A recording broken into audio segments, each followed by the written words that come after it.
All right, good morning, everybody. Good morning. So today is Daf Samach Vav, Maseches Yevamos, new parak. So it starts off, Almana l'kohen gadol, Grusha chutza l'kohen hedyot. Now, we discussed, in the past regarding different prohibitions. An almana, a widow, is not allowed to marry a kohen gadol, and a regular divorcee or a woman who has a chalitza performed upon her is forbidden also to marry a kohen. Now, one of the issues are that when they do go ahead and if they do get married and it's a full nisuin, then they have cohabited, right, with somebody who is usher to them, makes them a chalola, right? And therefore, they themselves can no longer eat truma. If, let's say, she's a Bas Yisrael and he's a Kohen. Small, 10 ounces or whatever the smallest is. Thank you. Or 8 ounces, whatever. So she can no longer eat. Okay, so for instance, if he's a Kohen and she's a non-Kohen, her father's not a Kohen, so then she would only eat if the marriage was good, and therefore she eats on basically behalf as an extension of her husband. However, in this scenario, Almana l'kohen gadol and Grusha chalutza we're taking for granted. The Gemara Mishnah doesn't even explain. They don't eat. So what happens here? So Almana l'kohen gadol Grusha chalutza kohen hedyot ve'ichnisa lo avdei malug v'avdei tzona barzel. Now there's two types of property that a woman could bring into the marriage. Now the first one is nichsei tzona barzel, which the way to remember it is barzel, right? Barzel is metal, is strong. In other words, it's iron, right? So it remains its value. So in other words, this gets assessed So it gets assessed at the time of the marriage. This is what it's worth, and therefore, this is what is owed to her. All right, and therefore, it's a certain amount. It doesn't matter if it goes up or down, right? You give crypto, right? You give a Bitcoin for $50,000, right? You give a Bitcoin for $50,000 at the time of the marriage. So if it's Sonu Barzel, $50,000 I owe you, and if it goes up or down in value, right? So then you still owe the $50,000. That's Nichsei Sonu Barzel. Nichsei Malug is that she brings it into the marriage. Right, he gets to eat the peros, right? Whatever it is, if it's land, he gets to sell the fruit, and during the time of the marriage, he always gets the profits or whatever sales, the revenue that comes there. However, the field itself goes back to her. It doesn't matter if it goes up or down in value. So now, regarding these cases of a woman almana who brings to a kohen gadol or Grusha chalutza to a kohen hedyot, yichrisu lo avdei malug v'avdei tzona barzel. Avdei malug. Now the avdei malug. We'll soon explain. So if she brings in those, someone telling me Abdi Malug, then they don't eat truma because they belong to her, right? She can't eat truma because we just said she was basically made a zona, right, or a chalola, right, by being with them, right? And Abdi Tzona Barzel yechlu. But if they were Abdi Tzona Barzel, right, i.e., then they can go ahead and eat. We'll soon see why. Now they laid Abdi Malug. Can eat, but she can't. Correct. Right. Yeah. Very good. Right. Now these are some of the qualities of an Avdi Maluk. In Mesu, if they die, right? The guy dies, then Mesula. Then if it's Maluk, then she still owns basically the item, but just he gets the peros. So if the Evid dies, it's her loss. In Mesu Mesula. B'Moisiru, and if it goes up in value, Sirula. And even though the husband is responsible to go ahead and feed them, they cannot go ahead and they don't eat truma, right? Because basically they belong to her. She can't eat truma, so therefore they don't eat truma. Does he have to provide chulin, the husband? And then Nichsei Malug and the Avdei Malug, does he have to provide chulin? Yeah, he has to say that. Now these are the Tzona Barzel, or the qualities. Mesu, if they die, Mesulo, right? He took it in. He says, okay, they're evaluated at $20,000, and if they die, the loss is with him, right? If he ends up getting divorced, he has to go ahead and give her $20,000. Mesu Mesulo. If they go up in value, Sirulo. And since he's responsible for the chrayas, in other words, he has to, if he dies, it's on him. If it goes up and down, it's on him. Therefore, since it's enough of his property, thank you, they're part of him. He is the Kohen Gadol or a Kohen, and therefore they can eat truma. Now, Bas Yisrael, a girl who is not from a Kohen family, Shani says to the Kohen, if she married a Kohen, and she brings in the servants, Bein Avdi, Maluk Bein Avdi, Tzona Barzal, Hare Elu Yoichel B'Truma.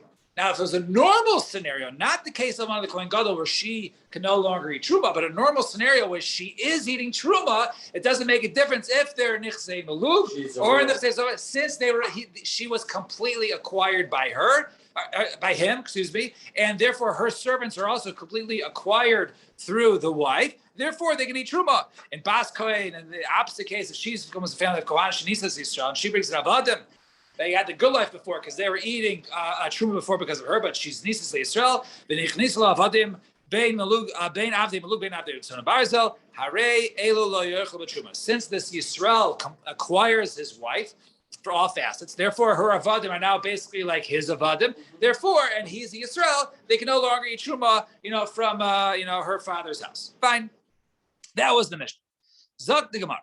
Now, the Avdi Maluk. So now going in the back in the case of Almana the Kohen Gadol or Grusha Chutza the Kohen Hedyot, right, where there was a forbidden relationship between them. Nevertheless, the Kedushin is Chal, but she can't eat Truma. So we say the Avdi Maluk, right? We said since it belongs to her because the risk is with her, so therefore they don't eat. So Avdi Maluk lo yechel b'Truma. Amai lihavi kinyan shekana kinyan.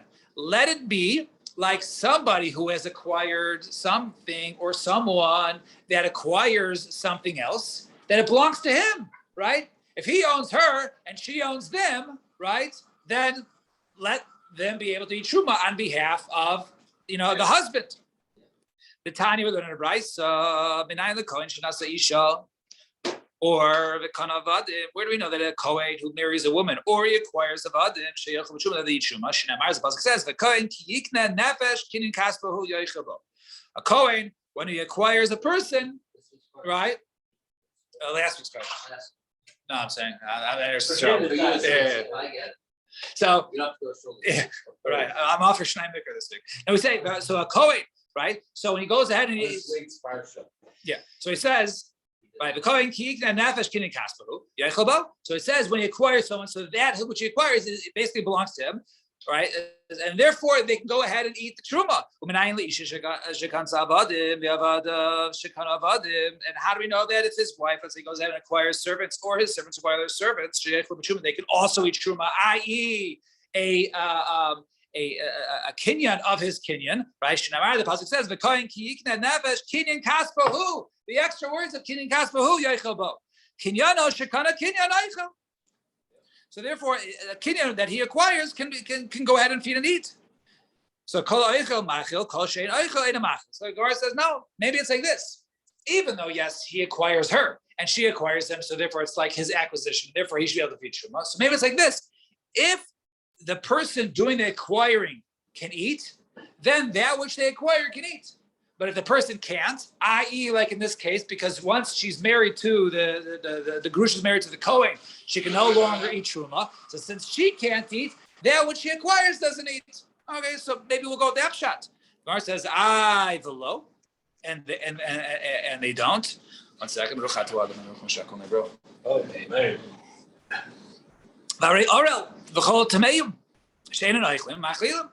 What about an Orel, a person who's non-circumcised? So he can't go ahead and eat truma, but his wife can. Or the husband who's a Kohen, his Tameh, his wife is allowed to go ahead and eat. So you see someone who can't eat can still be Meichel, can still allow others to eat on his behalf. Right? So the Gemara says, no, over there, it's not it's not really that it's part of the person. The person knows momentarily the person's not able to do it. His mouth doesn't work, right? He has he's an RL, right? He goes out and gets a bris milah, right? He'll be able to eat it. So it's not a pagam and necessarily him, right? Or if he's tameh, become tahor, then he's eating, right? So those cases they're machal because really in essence they're able to go ahead and eat. Just there's something preventing them to eat right now, i.e. maybe it's tameh or he's an RL. He hasn't had a bris milah. But we have a case of a mamzer. I will soon see a mamzer that someone can go ahead and eat on his behalf, even though a mamzer cannot. So what's the case there? So the case over there, right, is that Rashi brings down. So you have, let's just look at Rashi real quick. Bahari mamzer. So Bas Yisrael Shenises Lekohen. All right, so it's going to end up being a grandmother, right? So we have a woman, a Israelis, right? She marries a Kohen, right? All is good, and she's eating truma. The Yolda Bas, right? And then she has a daughter. Okay, she has a daughter. Habas Nises Lamamzer. Now this daughter goes ahead and marries a mamzer, right? Marries somebody who's from a forbidden relationship, right? That child is a mamzer. Okay, so right, and that child becomes now this lady's son-in-law, right? The mamzer, right? The Yolda Ben, and now she has this lady who married a mamzer has a son, which is a mamzer also. Yeah. Now this, so basically she has a grandson, right? Now v'haben umesa, the Yolda Ben umesa, v'ben kayim. So now let's say the husband dies, right? The grandfather died, right? And also the daughter dies, right? The daughter dies. So therefore now basically you have a grandmother with her grandson who's a mamzer. Now normally the mamzer can't go ahead and eat, right? But the halach is, right, that a woman who is married to a Kohen and she still has descendants, not just a child, descendants, i.e. she has a grandson, even though he's a mamzer, she is still able to go ahead and eat truma, and because of the mamzer. So the mamzer, who he himself cannot go himself eat, is allowing his grandmother to go ahead and eat truma. So you see over here that a mamzer, shein oichel, but he's maichel, right? Because of him, someone else is able to eat truma. Some Ravina, no. Kinyan oichel kamar kinyan oichel maichel shein oichel and a maichel. No, we're talking only about a kinyan oichel. We're not talking about a case of that you're eating on behalf of a descendant. We're talking about someone that you acquire. So kinyan oichel, that's what we're talking about. So kinyan oichel maichel. So if it's a kinyan that who can go ahead and you can eat, then that person can eat. Shein oichel ain't a maichel. But if you're somebody who can't go ahead and eat truma yourself, you can't through acquiring something allow others to eat. So therefore, the reason why the Avdei Malug doesn't eat is because, according to this pshat, is since the mother, right, the wife cannot eat, she cannot cause her bottom to eat. The Rav gets his own teretz midiraisa michal. Really, the Avadim, the Avdei Malug, should be able to eat truma because they still, right, because they belong to her and she's married to a Kohen. Michal and the brothers say, let's do a gzeira. Right, let's do a gzeira that they can't eat. Why? What's the benefit of this? She's going to say what? Ani eini chelas. Look, let's look at this. I'm not allowed to go ahead and eat truma. Avdi, my servants that I brought in, my avdi, my nichse, my avdi malug, right? They also can't eat, right? Because this is gzeira. So zainahi, right? That's low. I'm like I'm a zona to him, and therefore, right? He's like me. I can't eat truma. My servants can't eat truma. Therefore, she's going to go ahead and want to leave him. So therefore, the gzeira is in place. We don't allow the Avdei Maluk to go ahead and eat truma because we basically want him them to separate. So this will help cause her to separate. And Rav Ashi Amar his own teretz gzeira shemel tachil la'acher misa. So no, it's a gzeira. If we allow her servants, because they're her servants, to go ahead and eat truma, right? So what's going to happen? So Shema Teichel Misa, perhaps they will eat after, right? After she dies, Lacher Misa, right? After he dies, right? After he dies. No, Lacher Misa. In other words, Misa, Lacher Misa. Oh, yeah, after he dies. So the husband is crossing, not right.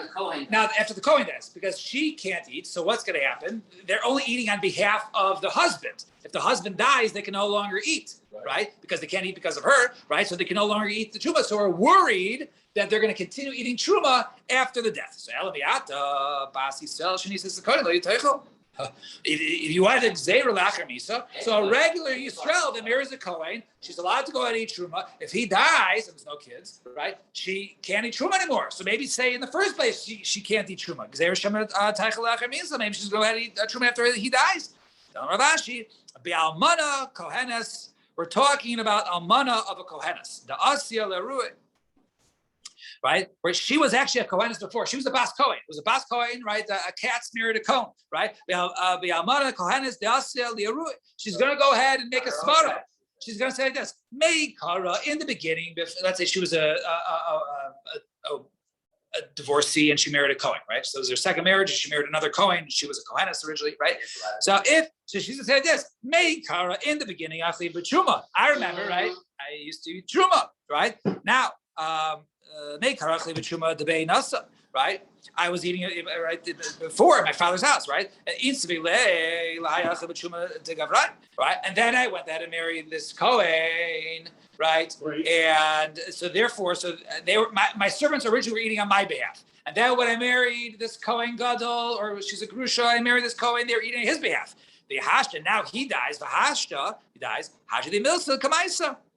Okay, so now it's going to be no worse than it was before I married this Kohen Gadol, right? Because she's an almana. So they'll just go back to eating because I was eating before. However, that's not true. They didn't know. The Mikara before, when she was an almana, they were able to eat. That was fine because she's from Bas Kohen, right? But the Lo Yada, she will know. The Mikara Lo Shavas Elinafshe Chalala. She never, right, was with the Kohen Gadol was an almana. However, and therefore she still had access to Truma. V'hashta, now that she had relation, she married a Kohen Gadol, she basically apostled herself from Truma. Shavas Elinafshe Chalala.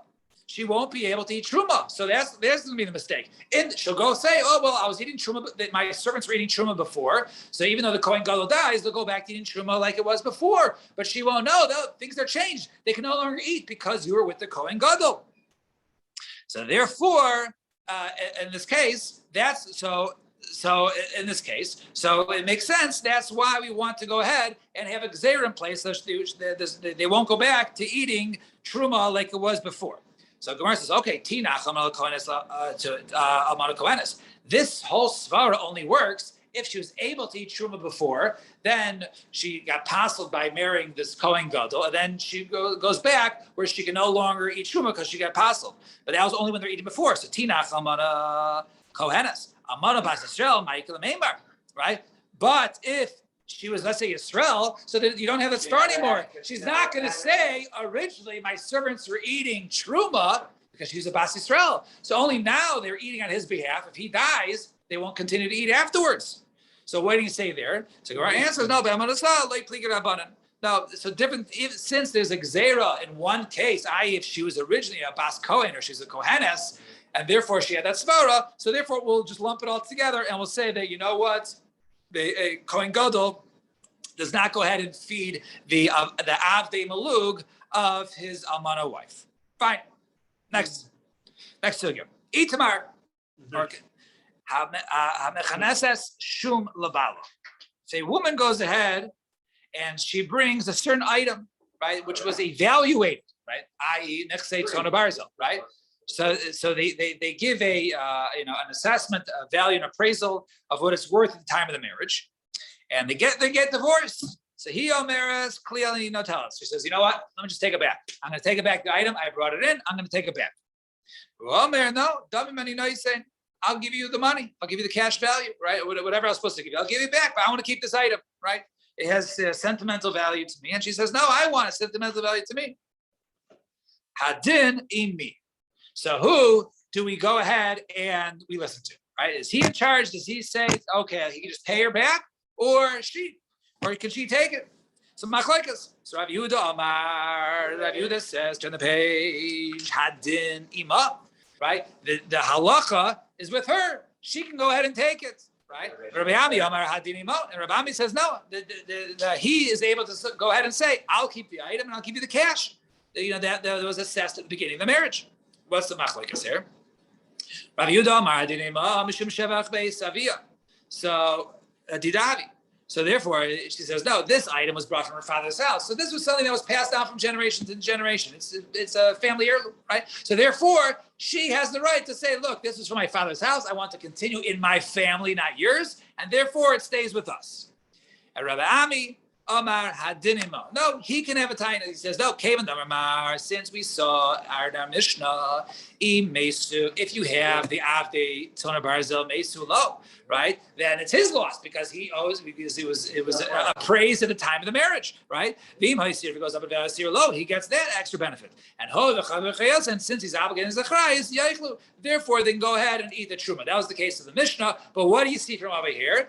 That it's his. Right, he just owes the dollar value, so he can keep this item. Samara Safra, Miktani Behain Shalo. doesn't say they're his, right? He only says he's chayiv be'achrayus. He's only chayiv, right? If it gets damaged or if it gets lost, then he has to pay for it. But it doesn't say the item is his. It just says he's responsible for payments. And really, it's not his. So Gemara says, wait, if it's not his, but you're going to say that, since he's responsible, right? If it gets lost or broken or damaged, right? Since he's responsible, he can feed a truma. But Tanan, we learn in the Mishnah, Yisrael shesachar para mikohen. You have Yisrael. He rents a cow from a Kohen. So the Kohen owns the car, right? Cash leasing company, right? So he leases out a cow. You can feed it, right? Karshina is not exactly edible by humans, so therefore it's more like animal feed, but it's animal feed that was from Truma, so therefore there is Kedusha to it, but it's not really for human consumption. So therefore, you can go ahead and normally only feed it to something which is owned, which is a Kohen's possession. So in this case, even though I'm renting it and I'm a Yisrael, but I'm renting it from a Kohen who owns the cow, I can feed this cow Truma, right? Kashine Truma. And Kohen, in the opposite case, Kohen Shesachar Para, if the Kohen goes ahead and rents a part from Yisrael, so the cow is owned by Yisrael, even though the Kohen is responsible to feed it, you can't feed a Truma. So what do you see from over here? Even though, now, if I rent something, right, I'm responsible for it. I'm responsible for the achrayas. So in this case, let's go to the first case, right? I'm renting from a Kohen. So even though I'm responsible, right, it can still eat truma. It's not mine. Right. And in the second case, right, the Kohen is responsible, but he can't feed a truma. So what do you see from over here? Being responsible for his achrayas, right? If it gets lost or destroyed or I break it, right, I have to pay it back. Isn't a reason to go ahead and say, hey, I can go ahead and feed a truma. So now back in our case. So how does it work in our case?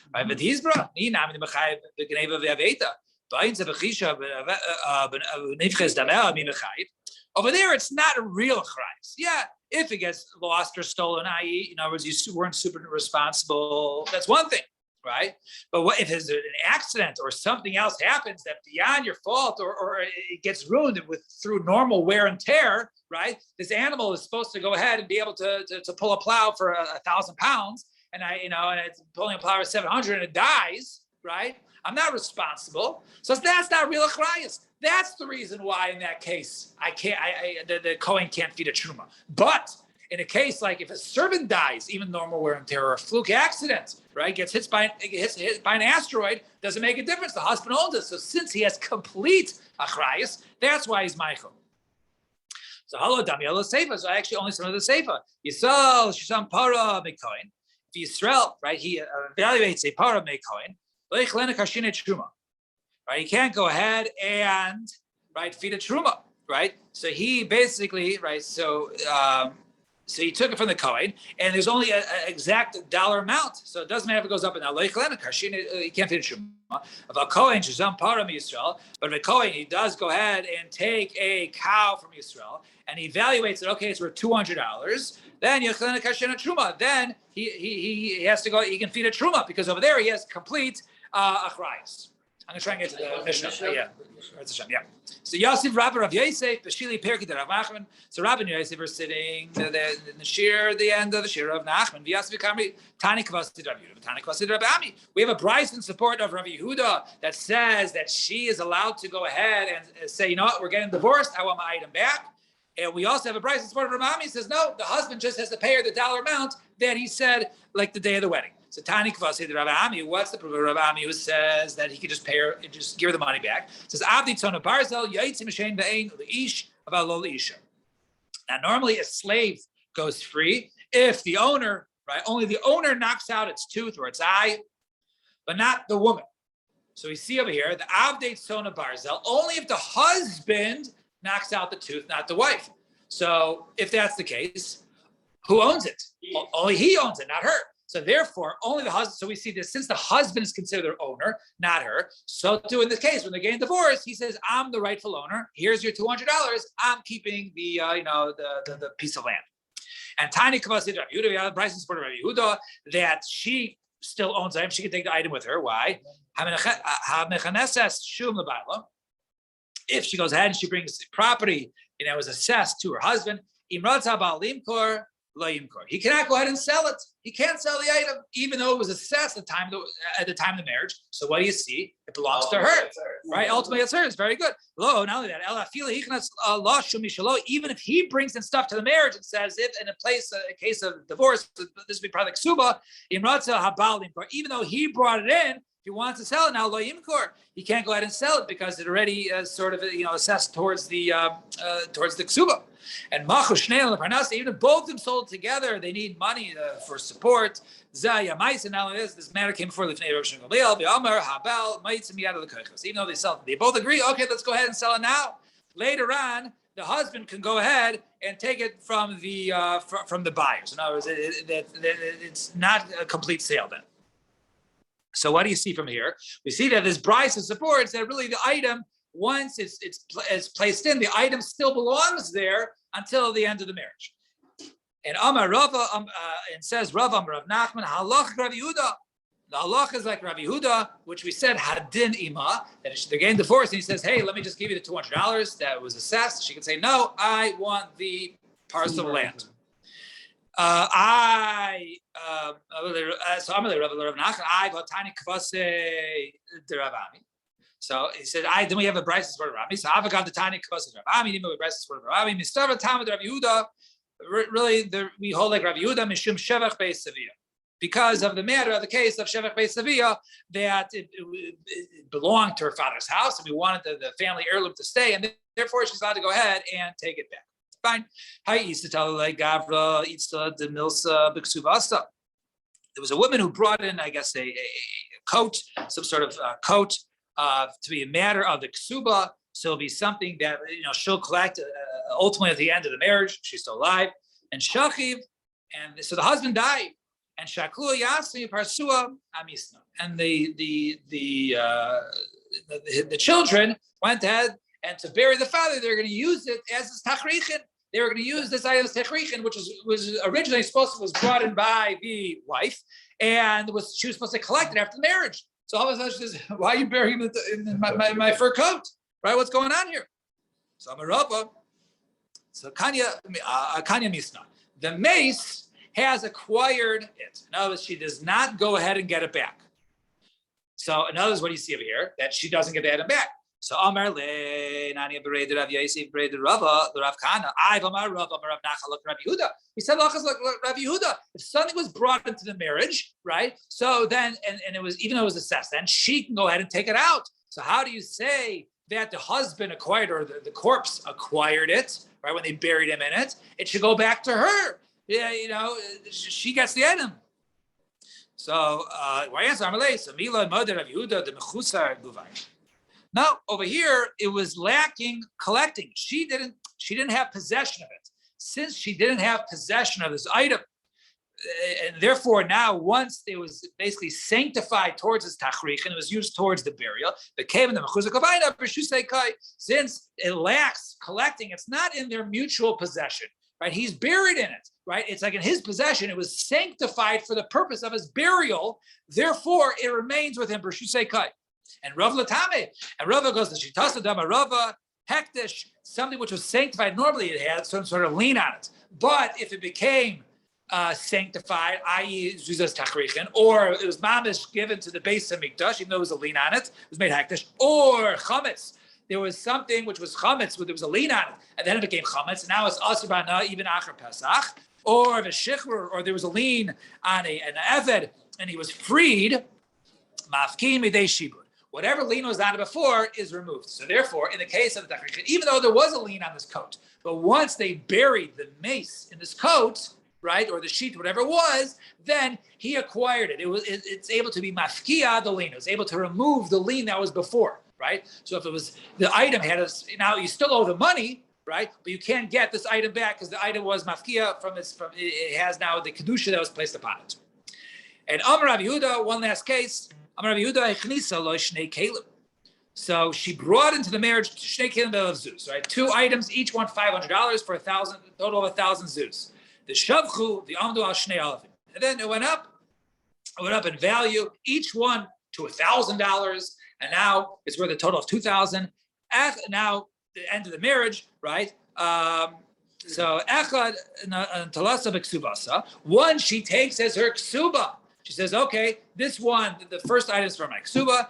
The echad nasenas damim v'natelas mipnei shach beisavir. The other one, she can go ahead and demand and say, hey, I want this item. I brought it to the marriage, and therefore I'm taking the item back, right? So she gives the money for that one because she wasn't deserving of more, but she gives the item for that, and she gets able to take it back. So Gemara says, my kamashma, what's the chiddush here? They can shoot the item back. Shach beisavia, dida havi, that if an item that she brought right from her father's house into the marriage, she's allowed to go ahead and take it back, but it'll be basically credited. That would be her credit. Dida havi. Hamar Rav Yehuda chadazimna. Right, Rav Yehuda already said this that it's hadinima, right? That it was with her. So Malatim Ojif said, "Hani milihecha dematia lemishka b'ksubasa."